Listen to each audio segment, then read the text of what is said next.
that matchup experience, that practice. But we'll have to say, we are locking in with the Snake. So here we go, folks. This is game one. Vongola, Bloom4eva. You can see Vongola is locking in, and we are as well, Alex. It really is that simple. Lock in, everyone. It might be midday on a Sunday in Leicestershire, but we are still bringing the heat. Instant witch time from Bloom, showing just, again, comfortable patience to wait out this neutral and give Vongola a little bit of time to work out where that intro is coming in from. Like the grenade pull there to try and cover the ledge, and Bloom makes it back A-OK to start this game off. Yeah, I feel like we're going to see a very kind of passive gameplay from Bloom actually as well. We're going to see a lot of those witch times coming out, as we already have done, because it's very useful for just dealing with like grenades just on the stage. While Bayonetta can obviously just dart around them, sort of just, fly from the sky. It's a little bit scary against Snake especially. He can command the sky at his own pace as well. He's got things like up smash, just control that whole area above him. But equally, Nikita, a scary, scary thing to deal with. So we're going to be seeing Bloom use a lot of that witch time to try and deal with things. But here, this is where it starts to blow up, Alex. You take it to the sky, you've got to deal with as much damage as physically possible. Most definitely smart. And here's the thing as well, you're talking about how much space the Snake can control, but Bloom's speed, Bayo's speed, is enough to get in the moment that they catch that there's something kind of brewing in the Snake's mind. And oh, I don't like the pop-up from that grenade there. It puts Bloom in a scenario to try and take it out. But Vongola actually still living on at 142. Lovely witch time. Can we find a kill? No, we can't. Not even off of that. That's insane. Yeah, Bloom already just like, you can see it's going to get a little bit tough here because you've got to try and find the kill. But Snake is very, very punishing on the ledge, and it's exactly what happens. You had to recover high to try and get around all the pressure that Vongola is throwing out, and it is Vongola that takes that first knock away. And Bloom just trying to get something in, but Alex, it's looking so difficult for this Bayonetta player. It really is. All that speed I mentioned before, it means nothing if you can't work your way around the unrelenting wall that is Snake. What a back air as well. That's the first one of the day. Finding Bloom all the way in that side blast zone. Vongola is looking very comfortable. Bloom finally taking that first stock. It's the classic. Bayo can't kill, right? Yeah, we got it. And this is what I was saying earlier about the witch time. Is so sort of tool, especially with Nikita. Like, obviously, that's got a bit of a startup to it as well. Bloom can absolutely read that and just go for the hard punish, and it's actually what happens. But they're still a scary position right now, Dallas, because Bloom can't be taking these trades. You are stocked down. They know that they need to be doing some proper punishes, and Vongola isn't gonna let it happen as he takes game one against the 5th seed of this tournament. Incredibly bold start from Vongola. Really, really nice. Obviously, like locking in at the start did do wonders. They seemed really comfortable. It was fully just like a game where the pace was controlled by them, and that's always the thing in Ultimate, especially. I think the way that the meta's developed, that everything's to do with the way that your game goes. It's not about playing the matchup incredibly, which obviously it is, but more than that, more than anything, it is forcing the opponent to slow down to whatever pace you want the match to go at, or speed up to your pace. Yeah, exactly that. We'll have to see what Bloom can do for the second game here. Already off to a blazing start. This is what you need to do. You need to be basically getting in and punishing as hard as you physically can at all time. You cannot allow this Snake player to get any kind of space. And even in these moments now, taking trades is not too bad as long as you are in the lead, Dallas. Of course, but Bloom trying to grab this lead for themselves, chase all the way to the top and finds the kill. 1, 2, 3, that's the 3-piece you need. And there it goes, Bayonetta chasing up like it's Smash 4. That was really nice. It was really, really clean, genuinely. This is what we've been hammering on the entire time. When you get those moments, you've got to take to the sky, you've got to take away the stock. This is just how the matchup's got to go, Dalek. But lovely stuff on Bloom. This is such a good start here for the Bayonetta player. Vongola trying to lock in, trying to get anything going here. But in this sort of position, it is quite tough. You've got to be landing a kill basically now. I agree, Smart. The big difference, I think, between Game 1 and Game 2 so far has been that, like, Vongola was almost switching up the momentum in the first game between pulling bombs and then doing something a little bit more aggressive. This game, they've been a lot more comfortable to take their time and be like, okay, I have a lead from Game 1. I'm going to use that and use a little bit of knowledge to be more patient and, like, careful about what Bloom's doing. But this time, Bloom is just going in and in and in, and keeping that pressure on Snake is so vital. Oh my god, what happened, Smart? The back air into the up B was all it took, Alex, to take that stock away. We're seeing a complete reversal here from Bloom4eva. We're going to the skies once more. Bloom's bought a ticket all the way up there, but thankfully Vongola is hanging on. But this is so much damage being put on to the Snake player. Finally takes our stock away. And Snake can make these sort of comebacks, but this is such a mountain to climb right now. Really is, but hey, people have climbed mountains in the past, and I'm sure they'll do it forevermore. Bloom finding that little bit of damage, extra combo potential on Vongola. 105, 127, you're now in the danger zone of Bayo can't really combo into anything here. Needs to find something straight, and finds it right there. The dodge into the giant fist. This character's so stupid. This character's so dumb. But the crazy thing is, that F smash is like fine compared to the rest of the roster because it's so committal, but it looks like that. Yeah. I love that though. It's just phase through the Snake. Demon Fist. Love it.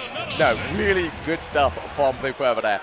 Just, yeah, finding those moments, like, it felt like Vongola had no room to breathe whatsoever. Like, I didn't really feel like Vongola had any moments where, like, he was in control.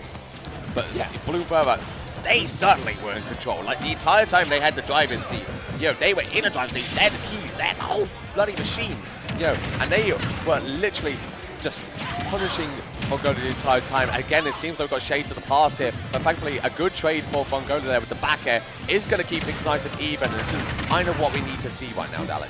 Yeah, the chase up from Bloom there, using those platforms of PS2 expertly, just showing how much time they have spent on this stage, that they can just chase you backwards and forwards as much as they want. Vongola chose to go really high here, and Bloom actually managed to find a hit on the way out, which is very impressive to see. But you can't blame Vongola for going that high because it's just so safe in comparison to what Bloom can do.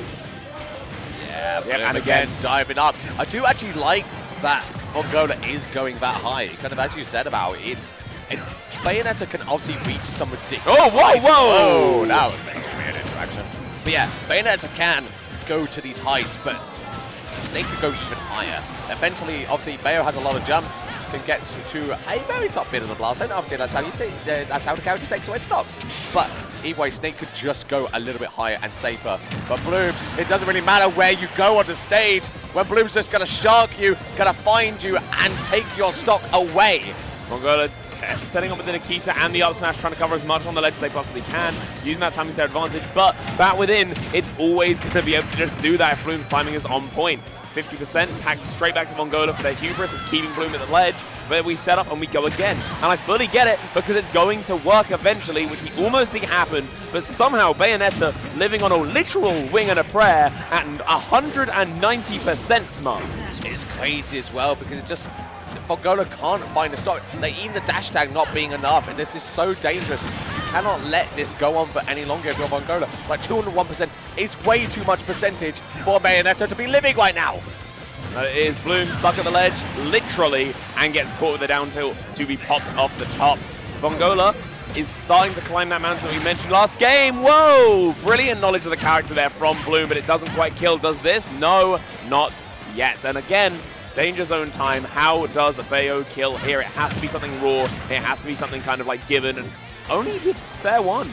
I do respect it because I feel like Bloom recognized that that was very committal, and if that hadn't killed, Bloom was out of jumps. Yeah, and might have actually struggled to make it back, especially with the height that the forward air does take. So I like that Bloom is still, taking this slowly, but of course it does give Vongola a chance to make it through. But I mean, 207%, that's scary. Yeah. The downfall will take it. That's Vongola's second stock gone, while Bloom's still hanging on. That's exactly how it goes. And Vongola is literally just kind of, I like this right here. It's slowing down the pace once again. It is trying to maintain specifically stage control, but how do you control the stage when Bayonetta is so happy to stay in the air? This is where this matchup kind of like unloads itself. The Snake's main tools of keeping the game in check are grenades and C4, but they are very ground-based. Your Nikita and your R smash, they're great, but they take so long to pop out, in which time Bloom can kind of like do whatever they want in the air. So it is up to Vongola here to use the tools they have and the space that they can make to their advantage to keep Bloom out and make sure that this match stays slowed down to the point where they can bomb up this kill and start making a comeback. Yeah, again, this is just, it's so tough for Vongola right now. You can see he's trying desperately to find a stop there. As you've been saying that, like Bloom just like going to these ridiculous percentages is so devastating for the Snake player.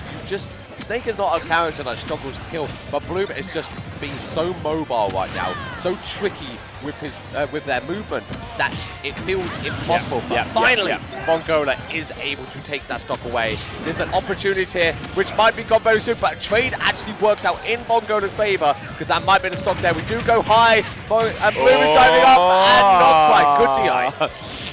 Yeah, Vongola there, good DI, and I'm guessing SDI is going to try and wiggle the way out as much as possible. Hop backwards and forwards with that back air again. Bloom needs to find something in soon, because Vongola very much could start tacking on damage and could start making Bloom4eva sweat. Goes really, really high once more, knowing that at this point that Bloom just cannot chase up there. C4 to the face, Bayonetta's going to be feeling that one. She wakes up in the morning. This could be a kill off down throw, but doesn't actually opt for it. Instead going for the forward throw, trying not to stale that post and kill option.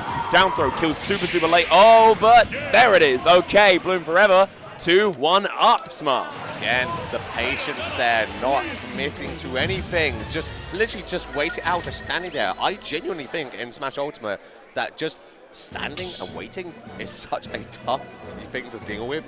Yeah, so Bloom going 2-1 up right now after a devastating game one. It feels like Bloom feels nigh on untouchable, but we'll have to see. This is still a long ways to go, Daleks. We've still got many more games to play. We'll see if Vongola can take us to that game 5. We're off to the races right away, and already it's Vongola who is trying to control that stage. Make sure that it is locked in place and keeping Bloom in check, which is what's happening. And it seems to be that keeping Bayo fastened to the ground is what is working so far. It's why I said before, the moment that Bayo kind of gets into the air, there isn't much that isn't really high startup that Snake has that can deal with it. So keeping Bloom locked to the ground is Vongola's path to victory. But you can see here again, this is just punishing all of Bloom's aerial options here. It felt impossible for Bloom actually to land, and suddenly Vongola in a very, very good position, 158%, but we still see shades of past. Like, can Vongola actually finish up this stock right now? That's the question on our lips. Really, really is. Both these players living to ridiculous percentages this entire game. It's rare to see it kill before they almost rocket to 200, and there it is. Bloom's percent does rocket to 200 for a split second before they pop off the top. Pass to the side, stuck on stage. Vongola's going to try and trap them there. I like the way that Vongola's seeming to adapt as this goes on. Again, it's like it feels like this is so momentum based as it is. Bloom4eva taking Vongola all the way up to the skies above to take that stock away, and suddenly things are evened up, 34% to 49. This is as close as it can be. Literally a few trades and we are evened up. Vongola trying to end it all there with that forward there, send the Bloom plummeting down below, but not going to hit it just yet. Again, these trades working out for Vongola here. That's what we're talking about. This is so, advantage based. Whoever's in the lead is going to really, really sort of, feel the benefits of it, because all these trades will just work out in favor. Big up till there, and even bigger up air, get the boots to the face, and Vongola in the lead. I like this new Vongola challenging Bloom in the air with these nairs, with these up airs, the kill moves keeping them nice and unstaled, so that when they're ready to go, they can pop them when the Bloom gets a bit too kind of like big for their boots. I like it. I like it a lot. Bloom chasing Vongola up though, and Vongola works their way out with the up air, pops out in just a heartbeat. This is really, really nice. Vongola not afraid to scrap with the Bayonetta anymore. Yeah, I mean, this is now really tricky for the Bayonetta player. We are going down to that last stock though. UK, hold on, this is still possible here, but Spain is certainly looking out for their boy right now. They want Vongola to take this. We want to see a game 5. We can't call it. It really does feel like it could swing either way, especially when you're going all the way up to the skies. And Bloom4eva takes down Vongola in a ridiculous sequence that sends him all the way up to the skies. And it is a game 4 win for the UK. We in the UK have seen that time and time again. Oh yeah, we're sick of it. I think the biggest thing is when Bloom gets rage under them. That's the kicker. Yeah. When Bloom hits 100 and you're at 0, that's when those combos really start to actually find their ground. Yeah. We're all used to it. Like in Europe, you normally see people fall out of those like ladders up to the top, but Bloom is the one that always just manages to seem to cement them, actually get the kills off the top. It's funny as well, like when the kill happened, we have GP in the audience with us right now, and I kind of just looked over him, and like most people would be like popping off at like this crazy reversal, and I looked at GP's face, and he was just literally, he had his arms crossed, he was just like, You got to realize it's happened to him more than like Yeah, I was anyone gonna else. say, he is so aware of it. He's seen it so many times, and we've seen it so many times, and commentators so many times. This is just what Bloom does. You can never count out a character like Bayonetta. Her advantage